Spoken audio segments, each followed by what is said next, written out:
Okay. Now, question number 6. Question asked by Nuria.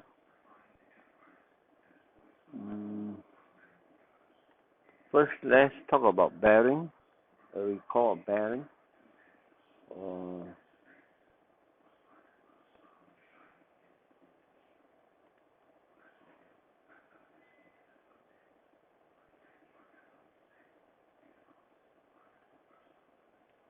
Bearing now.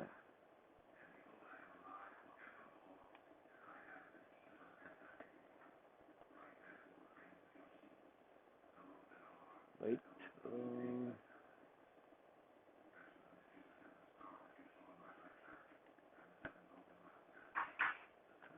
Wait one.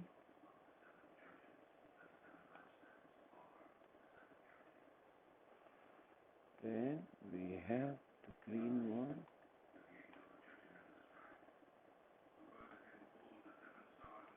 Then we have the blue one.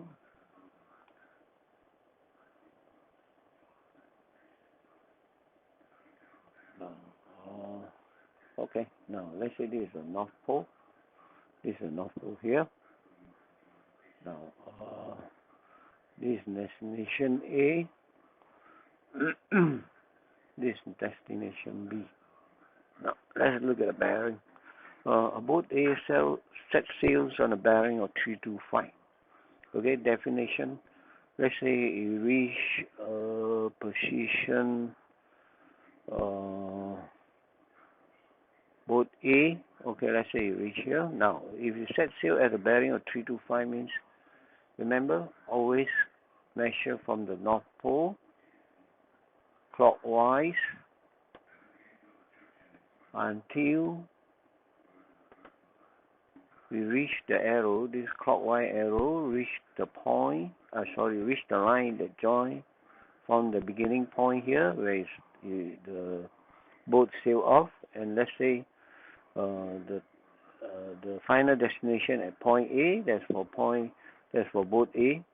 So when the clockwise arrow touches the line joining the initial and the final position, that is the angle. Okay, that's the bearing. So in this case, it's 325. Now, next is we can always put a 14 kilometer per hour here. Now, the next one is a boat B set of bearing or this. Let's say after some time, you reach this destination B here. Now, he said that it set out a bearing of 325. Now, it means it's from here all the way until the line that join this point, the beginning point and the final point. Okay, this is 235. Okay, now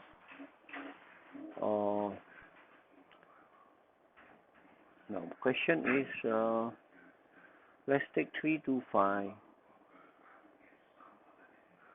minus 235. Okay, it gives you a 90 degree. Okay, in other words,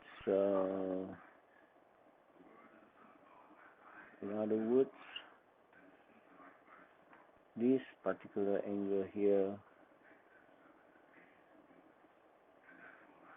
is 90 degrees.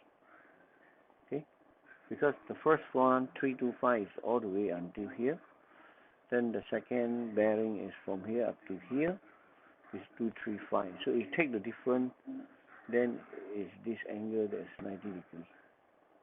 Okay, now in other words, this is 90 degree over here. This 90 degree.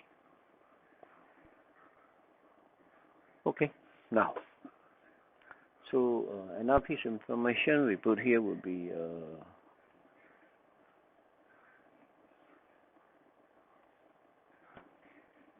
this 18 kilometer per hour.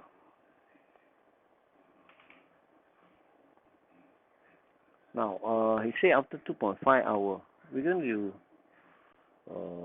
work out at the distance travel for boat A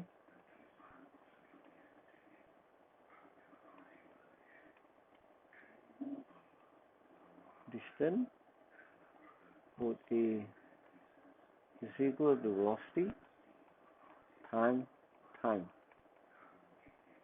So is 14. Check, make sure the unit kilometer per hour. So it's talking about 2.5 hours. So the velocity and hour, have the proportion, has the correct unit. You can multiply. So times 2.5, that will give you 28 plus 7 is 35 kilometer. Okay. Now that is for distance boat A has traveled.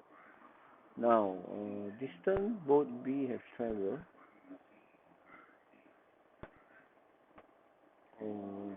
Boat B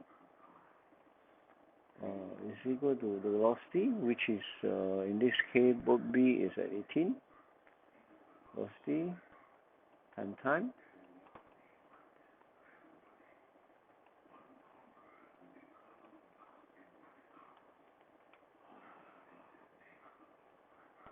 18 times 2.5. That is the velocity. 18 is the velocity of the boat B. Okay, this will make up 18 times 20, 36. 36 plus 9 is 45 kilometer. Okay, so after 2 hours, the distance boat have traveled here is 35 kilometer. Here is 45 kilometer. Okay, now by after 2.5 hours, boat A is at this position here, boat B at this position. So the distance between them is this line here.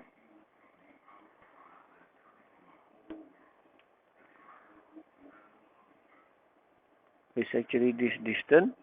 Okay.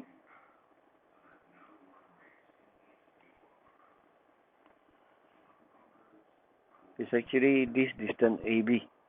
Now, if you look at this triangle, actually it consists of 90 degree, a right angle triangle. If this is a right angle triangle, then you can use sine, cosine, tangent. Okay? Or you can use Pythagoras theorem.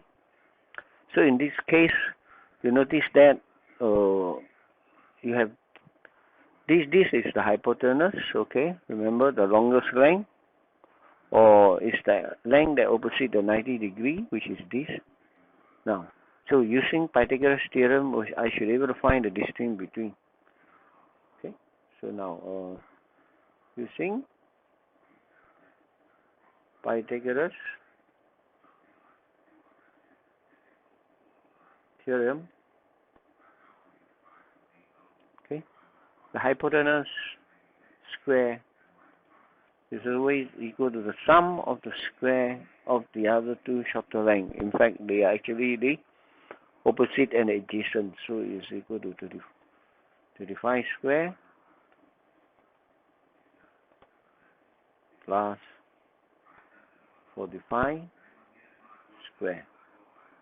So hypotenuse, which is actually equal to AB in terms of length, square to the square root of 35 square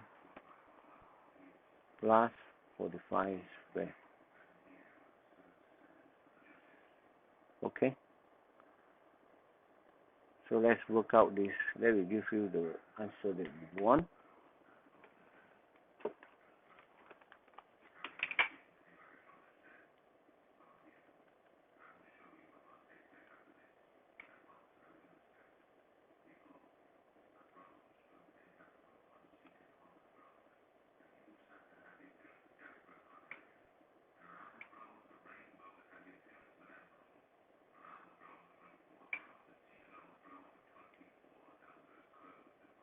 The answer is 57.00.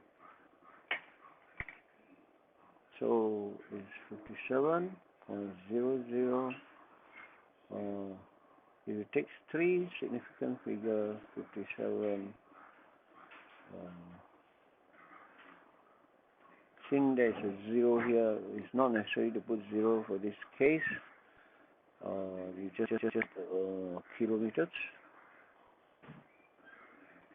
We are talking about this speed as 18 kilometers per hour. So when you work out the distance, it should be in kilometers. That's it.